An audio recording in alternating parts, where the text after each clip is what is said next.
شاه. بسم الله الرحمن الرحیم.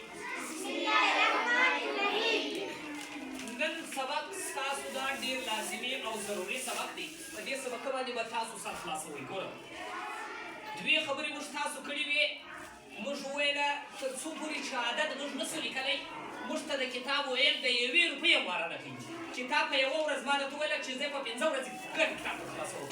خو البته چې موږ شان ولیکو، په اعدادو باندې موږ شان ولیکو، نو به موږ سم خلاص شي. نن به ډېر لازمي سبق دی. یوه خبره خو دا ده چې ګوره پرون موږ دا وویله چې موږ وګوره د اعدادو د 0 څخه ونسې تر 9 پورې اعداد موږ پېژنم چې د 0 څخه تر 9 پورې اعداد څنګه لیکل کېږي. 0 څنګه لیکل کېږي، 1 څنګه لیکل کېږي، 2 څنګه لیکل کېږي، 3 څنګه لیکل کېږي، 4 څنګه لیکل کېږي، 5 څنګه لیکل کېږي، 6 څنګه لیکل کېږي، 7 8 9 یعنی تر 9 پورې اعداد سره کوم لیکل کېږي. اوله خبره به زما دا زده وي.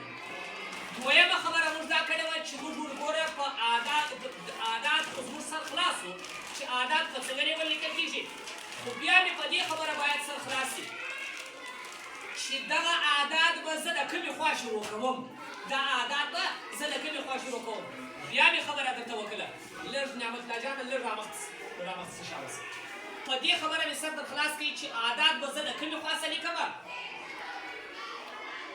لږ به سیده درېږي. نعمت ته لږ به سیده درېږي. شاباس لاړ بس اوس ما ته متوجه شه. اعداد به زه د کومې خوا څه لیکمه. زه به یې د چپې خوا څه شروع کوم. دا خبره باندې به ستاسو خبره باندې به سر خلاص وي.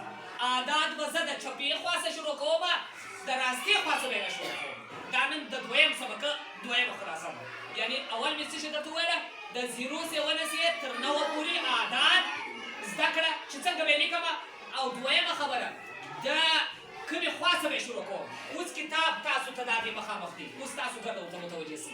ستی کتاب دی، دا کتاب تاسو ته لیکل سوی دی. اوس تی به وایاست واکاري صاحب دا خبره څه رقم سوله، ته به موږ ته وایه وا داسې لیکل کېږي. ای خو داسې لیکلي دي. او بایي که یې داسې لیکلي او که یې داسې لیکلي، اوله واره به د لوړ عدد ویل کېږي، بیا د هغه بعد د لاندې ما ته ته وویله ته یو اسانه خبره واورئ. د سړی چې د لوړې سره راکښته کېږي، د لوړې سره راکښته کېږي، د چته څه د بامه څه لاندې راکښته کېږي، نو اوله واره په اوله سړي کې پښه ږدي، په اوله سړي کې پښه کښېږدي، بیا په رادویمه کې بیا پسې را روانې لاندې ځمکې ته ځان راورسوي. داسې به ته یې نه یې لیدلی چې دی د هغه چته څه راځي، اوله واره د دا ځای څخه دی شروع شي. دا رقم چت تاسو لیدلی دی؟ داسې خو نه پورته کېدلی شي، نه د چا وسته چې دی ولاړ دی پر چت وي او د دا ځای څخه دې سړیانو شروع کړي. دا رقم شروع کېدلی شي؟ هېڅ شروع کېدلی. نو به دی د هغه طرفه څه دی راځي، په یوه یوه سړي کې به را روان وي. او بله خبره خبرې ته متوجه شئ ما ته چې کوم وخت زه اعداد وایم څنګه زه اعداد وایم څه رقم یې وایم، تاسو راته متوجه شئ. که زه یو عدد وایم، مثال کے طور یوه سړي مې کراسوله، یوه سړي باندې مې پښه کښېښوو، پر دا دویمه باندې مې پښه نه کښېښوله، درېیمې ته مې راټول کړل. نو په دې سر خلاص کړه. زه به تر پایه پورې ځان نه راورسوم، لاندې به رایلسم. تر پایه پورې به ځان نه راورسوم، لاندې به ځین رایلسم.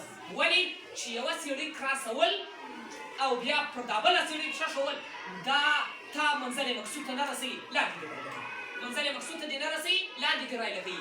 نو په دې خبره باندې به سر خلاصوئ. که د لوړه څه زه راشروع کېږم، د لوړه څه راشروع کېږم، هم به په دا انداز باندې وایم چې اوله واره به یو عدد وایم، بیا به دا بل عدد پسې وایم، بیا به دا بل عدد پسې وایم، په تسلي باندې به لاندې تر پایه پورې راټول شم.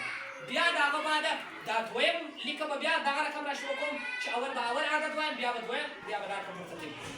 که په کتاب کې ما ته داسې لیکل شوي او که بیا ما بل وخت دا رقم ویم، بیا بیا زه داسې وایم، داسې به وایم، بیا به داسې پر ترتیب وایم. یعنې د چپ اړخ څه به شروع کوم، د کوم طرفه څه به شروع کوم، د چپ اړخ څه به شروع کوم. دا ستاسو د 2 سبقانو خلاصه شوه. او بله خبره نن تاسو واورئ. ما درته وویله درېیمه خبره چې شوه، درېیمه خبره دا ده چې په کوم سبق کې یعنې چې کوم وخت تر 9 پورې زه ورسېدم، د 9 بعده به زه دسته چې اورم، په دس کې به اوله واره د کوم شي نوم چې ما واستې 1 0 اوله واره به کوم عدد لیکمه 1. او بھائی اوله واره به 1 لیکم، دغه بعده به 1 لیکم. بیا به د 1 کې 11 کې به اوله واره کوم عدد لیکم 1 لیکم، بیا به 1 لیکم. په 1 دوباره کې به اوله واره 1 بیا، او په 1 3 13 کې به اوله واره 1 بیا، او په 14 کې به اوله واره 1 بیا او په 1.5 15 کې به اوله واره 1 بیا او په 1.6 16 کې به اوله واره 1 بیا په 1.7 17 کې به اوله واره 1 بیا په 1.8 18 کې اوله واره 1 بیا 8 شاباس او په 1.9 19 کې به اوله واره 1 بیا 9 دا ستاسو د سبق خلاصه سبا به بیا ان شاء الله